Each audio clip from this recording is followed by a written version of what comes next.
Маяковский. Хорошее отношение к лошадям. Били копыта, пели будто гриб, грабь, гроб, груб. Ветром опита, льдом обута, улица скользила. Лошадь на круп грохнулась, и сразу зазевак и зевака, штаны, пришедшие Кузнецким клешить, сгрудились, смех зазвенел и зазвякал. Лошадь упала, упала лошадь. Смеялся Кузнецкий.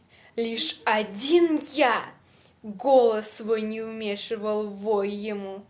Подошел и вижу глаза лошадиные. Улица опрокинулась, течет по-своему. Подошел и вижу, за каплищей каплища по морде катится, прячется в шерсти.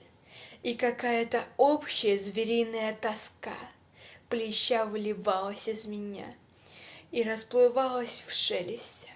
Лошадь, не надо! Лошадь, послушайте!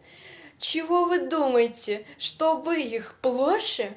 Деточка, все мы немножечко лошади. Каждый из нас по-своему лошадь. Может быть, старая и не нуждалась в няньке. Может быть, и мысль ей моя, казалось, пошла.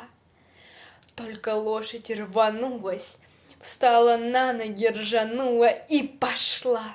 Хвостом помахивала.